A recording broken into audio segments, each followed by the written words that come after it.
Bismillahirrahmanirrahim. Assalamualaikum warahmatullahi wabarakatuh. Innal hamdalillah asyhadu an la ilaha illallah wahdahu la syarikalah wa asyhadu anna Muhammadan abduhu wa rasuluhu la nabiyya ba'dah. Allahumma shalli ala Muhammad wa ala alihi Muhammad amma ba'du. Ma'asyiral muslimin rahimakumullah.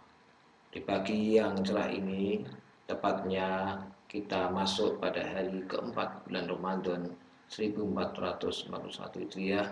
Kembali kita bertemu pada kuliah subuh pagi hari ini yang semoga mencerahkan bagi kita semuanya.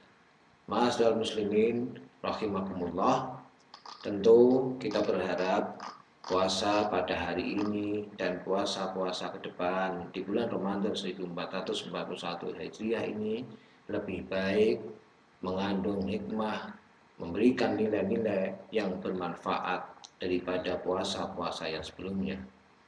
Tentu kita ingin puasa pada hari ini dan seterusnya lebih berkualitas, memberikan nilai-nilai yang bermakna bagi diri kita. Ma'asyiral muslimin rahimakumullah. Rasulullah Shallallahu Alaihi Wasallam telah mengingatkan kepada kita agar puasa kita itu betul-betul tidak hanya sekedar menahan lapar dan dahaga. Rasulullah telah bersabda sebagaimana yang diriwayatkan oleh Ibnu Majah, "Warrafasil lagwi minasyamu innama." Puasa bukanlah hanya menahan makan dan minum saja, akan tetapi wasyarobil akli minasyamu laisa so'in ini, bahwa puasa itu tidak sekedar menahan diri dari perkataan lagu dan rafas. Apa itu lagu? Lagu adalah perkataan yang sia-sia, perkataan yang tidak bermanfaat. Apa itu rafas? Rafas adalah perkataan-perkataan kotor. Ma'asyiral muslimin rahimakumullah, puasa kita pada tahun ini marilah kita perbaiki. Puasa tidak hanya sekedar menahan lapar dan dahaga. Puasa harus bisa menjaga diri, menjaga anggota tubuh kita. Semuanya harus ikut berpuasa. Karena dengan begitu puasa kita akan lebih bermakna, memberikan pahala yang kita harapkan. Jangan sampai puasa kita itu tidak menghasilkan apa-apa. Ma'asyiral muslimin rahimakumullah, Rasulullah Shallallahu Alaihi Wasallam pernah bersabda, betapa banyak orang yang berpuasa, namun dia tidak mendapatkan dari puasanya itu kecuali hanya lapar dan dahaga. Jadi tidak mendapatkan pahala sedikit pun dari puasa tersebut. Bisa jadi di tengah-tengah kita, bahkan kita sendiri, mampu menjalankan puasa. Di siang hari tidak makan dan minum, di malam hari bahkan tekun meningkatkan ibadah qiyamul Ramadan. Berbeda sekali ketika kita berada di luar bulan Ramadan, yang dimana kita di malam hari kadangkala kita lemah atau tidak menjalankan qiyamul lail atau sholat malam di 2/3 malam. Padahal Allah telah menjanjikan di waktu-waktu tersebut sangat dekat dengan hambanya. Tetapi di bulan Ramadan, orang tidak hanya sekedar menahan lapar dan dahaga di siang hari, tetapi di malam hari pun banyak yang mengejar bagaimana mengejar keutamaan-keutamaan qiyamul Ramadan, yaitu atau sering dikenal dengan istilah melaksanakan salat tarawih. Ma'asyiral muslimin rahimakumullah, tetapi ada hal yang kadangkala terlupakan bagi diri kita, yaitu bagaimana puasa itu agar lebih bermakna. Puasa itu agar mendapatkan pahala yang kita harapkan. Puasa itu agar diridhoi oleh Allah, tidak hanya menahan lapar dan dahaga. Ma'asyiral muslimin rahimakumullah, yaitu pentingnya bagaimana kita menjaga diri kita, utamanya lisan. Karena lisan kita inilah yang akan bisa menggelincirkan kita bahwa puasa itu tidak akan bermakna. Dengan lisan inilah puasa itu tidak akan mendapatkan pahala apapun. Ma'asyiral muslimin rahimakumullah, berbicara dengan lisan maka ada hubungannya, ada keterkaitan dengan ghibah. Ghibah atau sering disebut dengan gosip. Bahasa syariatnya ghibah, bahasa pergaulan kita adalah gosip. Ma'asyiral muslimin rahimakumullah, Allah telah mengharamkan, Allah setelah jelas telah melarang tentang menggibah atau menggosip saudara kita, menggosip orang lain di saat orang tersebut tidak ada di tengah-tengah kita. Ma'asyiral muslimin rahimakumullah, Allah telah menegaskan di dalam Quran surat Al-Hujurat ayat 12. A'udzubillahi minasyaitonir rajim. Ya ayyuhalladzina amanu jatanibu katsiran minadh dhanni. Wahai orang-orang yang beriman, jauhilah banyak dari prasangka. Inna ba'dan dhanni ismu, sesungguhnya sebagian prasangka itu kata Allah adalah hukumnya dosa. Wala tajassasu, dan janganlah kamu mencari kesalahan orang lain. Wala yaghtab ba'dukum ba'dan, dan janganlah ada di antara kalian menggunjing sebagian yang lain. Ma'asyiral muslimin rahimakumullah. Sudah sangat jelas Allah telah melarang kita berghibah. Allah telah melarang kita melakukan gosip. Apalagi saat ini kita sedang berpuasa.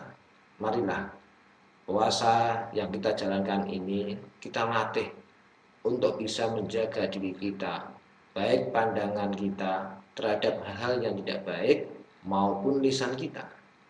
Setiap kita berbicara dimanapun berada, lisan ini begitu penting, sehingga dengan lisan itulah bisa menyelamatkan diri kita. Dengan lisan yang terbaik inilah insya Allah puasa kita itu akan memiliki nilai-nilai yang lebih baik. Ma'asyiral muslimin rahimakumullah, Rasulullah Shallallahu Alaihi Wasallam pernah bersabda, pernah menanyakan kepada para sahabatnya, mal ghibah, apa tahukah kamu ghibah itu? Sahabat menjawab, Allah wa Rasuluhu alam. Allah dan Rasulnya yang lebih tahu. Kemudian Rasulullah menjelaskan tentang ghibah. Engkau menyebut saudaramu tentang apa yang dia benci. Kemudian beliau berkata, bagaimana pendapatmu jika apa yang aku katakan itu benar tentang saudaraku? Kemudian Rasulullah bersabda, jika engkau menyebutkan tentang kebenaran kepada saudaramu, maka sungguh engkau telah ghibah tentang saudaramu. Dan jika engkau katakan sebaliknya, maka engkau telah menyebutkan kedustaan tentang saudaramu, sebagaimana yang diriwayatkan oleh Muslim pada hadis nomor 2589. Jamaah ma'asyiral muslimin rahimakumullah. Bahkan suatu riwayat Nabi pernah berjalan bersama-sama Ahmad dari Jabir bin Abdullah. Nabi pernah berjalan bersama-samanya dan tiba-tiba mencium bau busuk. Kemudian ditanyakan kepada Rasulullah dan Rasulullah menjawabnya, tahukah kalian apa bau busuk ini? Ini adalah bau orang-orang yang menggibah, menggosip kaum mukminin. Apabila kita berbicara tentang kekurangan atau aib saudara kita, maka perkara itu bisa memberatkan kita masuk ke dalam fitnah ketika aib itu tidak membenarkan. Padahal sudah kita tidak ada di tengah-tengah kita saat kita berbicara, sehingga tidak memberikan kemaslahatan, tidak memberikan solusi. Jadi puasa kita itu akan tidak mendapatkan pahala gara-gara kita tergelincir lisan kita masuk di dalam ghibah atau gosip ini. Ma'asyiral muslimin rahimakumullah, Allah tentu menjanjikan kepada kita ketika kita melaksanakan puasa, maka tidak lain adalah tujuan kita allakum tattaqun, yaitu menjadi hamba Allah yang muttaqin, menjadi hamba Allah yang lebih bertakwa. Maka dari itu, barang siapa yang tidak meninggalkan perkataan dusta, tidak bisa menjaga lisannya, dan malah mengamalkannya dalam kehidupan sehari-hari, bahkan saat kita berpuasa, maka Allah tidak butuh sebetulnya dari lapar dan haus kita. Sehingga ini mengandung makna puasa kita hanya sekedar mendapatkan lapar dan dahaga saja, tidak mendapatkan lebih dari itu, tidak mendapatkan pahala yang diridhai Allah Subhanahu wa taala. Bagaimana? Masihkah kita larut dalam perbuatan, tergelincir lisan kita dalam ghibah? Apakah kita masih sering menggosip? Tentu mari kita upayakan di bulan Ramadan ini menjadi bulan latihan kita untuk memperbaiki sikap kita, menjaga diri kita, menjaga pandangan mata kita, menjaga lisan kita, agar puasa kita benar-benar memberikan nilai yang lebih baik, nilai-nilai yang diridhai oleh Allah, mendapatkan pahala yang kita harapkan. Sebagaimana tujuan dari puasa itu tidak lain adalah la'allakum tattaqun. Semoga anggota badan kita ini diberikan kesehatan oleh Allah dalam menjalankan puasa. Semoga Allah menjaga badan kita menjauh terhindar dari perbuatan-perbuatan yang kurang atau tidak tepat atau mengurangi pahala puasa kita. Seperti yang saya sampaikan di muka tadi, yaitu terutama lisan kita, mari kita jaga sedini mungkin. Mudah-mudahan Allah senantiasa menjaga lisan kita, sehingga puasa kita betul-betul memberikan nilai yang lebih baik dan diridhoi atas pelaksanaan puasa di tahun 1441 Hijriah ini. Ma'asyiral muslimin rahimakumullah. Demikian kuliah subuh, semoga bermanfaat bagi diri saya dan ma'asyiral muslimin rahimakumullah. Tentu puasa ini akan lebih bermanfaat dengan selalu kita evaluasi diri dari hari ke hari dan ke depan. Puasa itu berharap kita bisa mendapatkan tujuan dari puasa, yaitu la'allakum tattaqun, menjadi hamba Allah yang bertakwa. Mudah-mudahan Allah memberikan kelancaran, kemudahan atas pelaksanaan puasa kita. Nasrun minallah wa fathun qarib wa basyiril mu'minin. Wassalamualaikum warahmatullahi wabarakatuh.